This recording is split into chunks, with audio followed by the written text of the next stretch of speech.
Mu nama ya bose yari irongowe n'umukuru w'inama nkenguzamateka Nyeniteka Emmanuel Sinzohagera ku murwa mukuru wa politike Igitega, abakenguzamateka barize bongera baremeza integuro y'ibwirizwa rigenga ikoreshwa ry'ibintu bihingurwa birimwo ubumara, projet de loi portant gestion des produits chimiques mu rurimi rw'igifaransa, kwigenekerezo rya 16 ruhuhuma uno mwaka.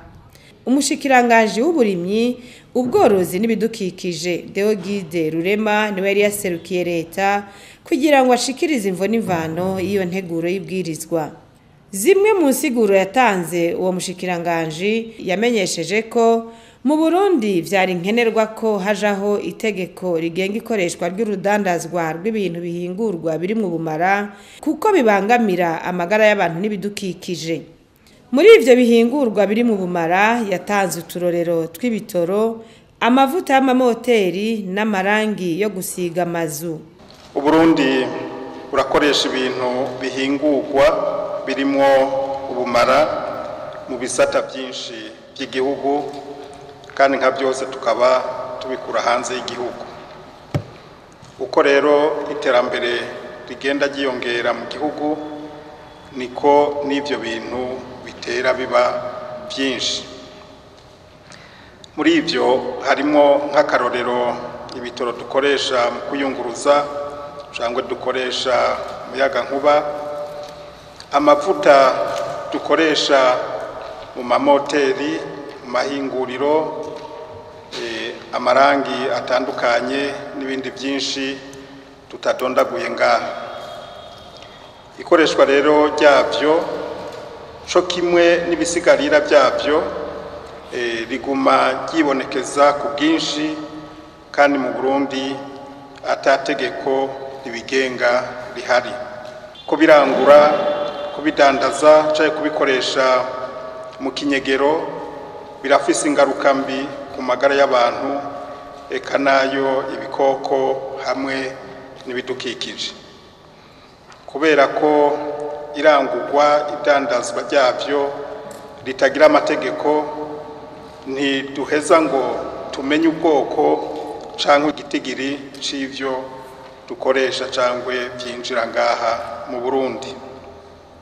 Bisubiye, iyo igihe co kubikoresha giheze, ababikoresha baca babisambura mu kinyegero canke bakabita aho babonye hose, badakurikije amategeko y'ibidukikije, bigaca bitosekaza amazi, isi ndimwa, ikirere, tutibagiye amagara y'abantu. Kubera rero atategeko ribigenga, nta ngingo zibereye zifatwa ku babikoresha, nta nizo gukingira abakozi ku byerekeye ingaruka mbi yavyo ku magara y'abantu. Ariko naho bimeze uko, idandazwa n'ikoreshwa ryavyo hamwe n'ibibikomokako ni kimwe mu bigize ubutunzi bw'igihugu no kubaho neza kwa bene gihugu. Ibisata byo gukingira kandi amagara y'abantu nka protection civile na Croix Rouge birafise ikibazo cyo gutabara abene gihugu iyo habaye isanganya, yaba ku mabarabara, mu bubiko, mu mihana y'abantu, bitewe n'ivyo bintu birimo ubumara kuko bitaba bizwi n'ubwoko bwabyo canke igitigiri cabyo. Rero ishikwa mu ngiro bya politike y'igihugu yo gukingira ibidukikije bitewe n'ingaruka mbi y'ivyo bintu birimo ubumara, risaba ko hoba itegeko ribigenga riherekejwe n'ibihano bibereye kugira ngo dukingire abene gihugu n'igihugu mu gukurikirana no gukurikiranira hafi abo bose bazorenga kuri iryo tegeko. Abakenguzamateka nabo mu bibazo n'imyitwarariko bashikirije harimo kumenya igihe ibitoro biri mu kiyaga Tanganyika bizocukurirwa, gusaba ko hoshirwaho urwego rujeje kuraba ko amahinguriro nka Brarudi, Afritextile n'ayandi atonona ibidukikije cane cane mu kiyaga Tanganyika, gutunganya ikindi kibanza cyo kwegeranirizamwo imicafu ciyongera kukiri muri zone Buterere yo mu gisagara ca Bujumbura n'ibindi. Mbega nta kigo kihari dufise ngaha mu Burundi gipima yuko ivyo bidandazwa bidafise ubumara burenze twisunze amasezerano yagiye arasinya. BBN kumenga nico cyateza kudufasha kuza kiraraba yuko ivyinjiye bikwije amategeko, bitaje kwica amagara y'abantu, bitaje konona ibidukikije, coba gikora. Nimba kidakora habuze iki canke mutegekanya iki kugira ngo ibyo bidandazwa bize by'ukuri babisuzumye. Kurashobora gusanga nk'igitoro batuzanira igitoro kirimo umara bwinshi, ugasanga mbere n'imodoka zirononekaye, hambavu yuko n'ikirere cononekara. Ko ndazi mu bindi bihugu hariho ibitoro bidashobora kwinjira mu bihugu vyabo, begzija amanorme y'ivyo bitoro. Mbega twebwe ngaho iwacu niko bimeze canke baragenda bakadaha bagafa kutuzanira? Muramaze kubona muri ville ya Bujumbura yuko hariho des eaux qui se déversent dans le lac Tanganyika, ari une pollution flagrante. Urabona ibintu by'amavuta bica mu makanivo bigenda directement dans le lac. Mu myaka yeze harabaye un projet qui a financé le traitement des eaux usées de la ville de Bujumbura, où ils ont construit effectivement la station de traitement de Buterere. Ubundi hariho une convention ivuga yuko les industries polluantes telles que la Brarudi, telles que Ex-Kotebu, ariyo Afritextile uno munsi, canke la tannerie, hariho amatannerie hajya i Bujumbura, le traitement des peaux, ayo ma industrie polluante, hariho une convention ivuga yuko bategeza kuinstalla une unité de pré-traitement avant qu'ils ne lâchent les déchets liquides dans la nature. Kubera ko iyo station de Buterere ni incapable de traiter des produits chimiques, igira un traitement biologique. Sinzi ko ubunyi hoba hariho un organe qui assure le contrôle, kuko nko muri Ex-Kotebu ariyo Afritextile hariho ama produits chimiques atari make tels que les colorants. Ayo macolorants yose hatabaye une unité de pré-traitement, ça va directement dans le lac Tanganyika. Brarudi hariho ama produits chimiques bakoresha dans le cadre de la production de bière.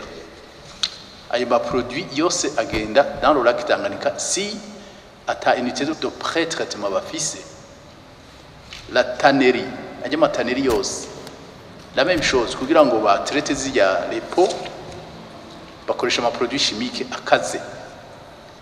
Ayo ma produits chimiques rero yose yinjira dans le lac Tanganyika si l'unité de pré-traitement itariyo. Comme vous le savez si bien, le lac Tanganyika c'est un réservoir de l'eau douce, un réservoir de l'eau potable pour la régie des eaux et pour la consommation de la ville de Bujumbura. La régie des eaux ikoresha amazi hafi 90% avuye mu Tanganyika pour la distribution de la population. None uno munsi mwomenya hariho un organe qui assure le contrôle y'ayo ma entreprise, les industries polluantes. Ica kabiri kijanye na la pollution des ondes. Murabona mu gihugu cyose, particulièrement dans la ville de Bujumbura, niho hari une grande concentration y'abantu, hariho ama antenne éparpillées un peu partout, harimo ibintu bya radiation. Mbega burya nta organe de suivi yobaho kugira ngo burya ajya ma onde en certain moment ajya ma radiation uzosanga yonona amagara y'abantu.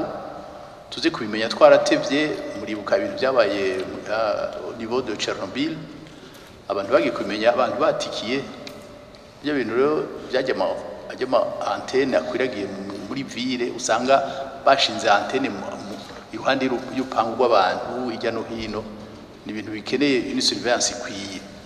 Batubwiye yuko hariho ingingo zizojaho zizotuma abenegihugu bamenyera gutandukanya donc collecte sélective des déchets.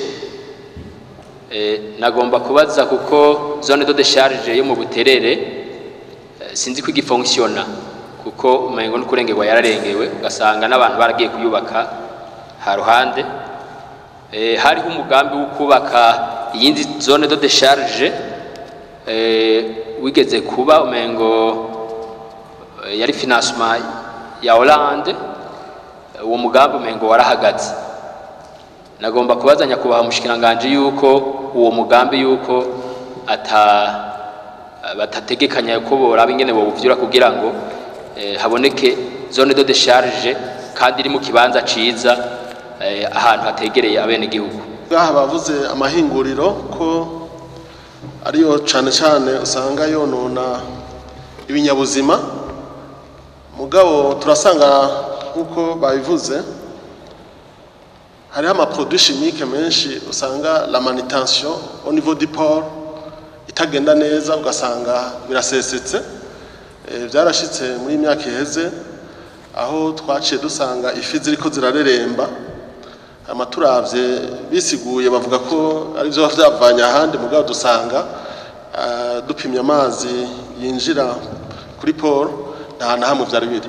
Biboneka rero yuko la surveillance kuko bamwe babisaba gukurikirana audit yogira ini periodicité, bakaza bararaba bagendera amahinguriro bakagendera ndetse na port kugira barabe ukuntu inyifato y'ivyo bakoresha iri kirakoreshwa, kuko biraboneka neza yuko benshi biyorohereza ivyo bogesheje amaside bogesheje amaproduits chimiques bogesheje bakaca basuka umugende bikaca bijanana n'umugende uba wegereye ihinguriro. Ivyo byarabonetse muri Savonor mu myaka iheze, sinzi n'ubu kuntu bimeze. Nagomba kubaza rero umushikiranganje, mbega audit environnemental irakogwa sur quelle periodicité, kuko ibintu nk'ibi nivyo kwamizako uko usamaye gatoyi baca baguma basamara bakaguma barekura n'ahantu baba barazibiye bacisha les produits chimiques.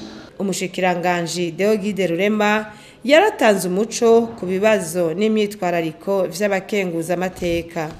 Numva pise ijambo nogenda shikiriza leta y'u Burundi yuko koko nkuko twabibonye muri leta, ariko namwe mwebwe muserukira bene gihugu kandi muri impande ya bene gihugu mubibona. Iki ni ikintu gishimisha kandi kinyereka rero yuko tuzogira umwitwarariko umwe kugira ngo iyi nteguro y'ibwirizwa bije mu ngiro vuba, kandi tuje hamwe kugira ngo turabe ingene ryo kurikizwa ku neza y'abenegihugu.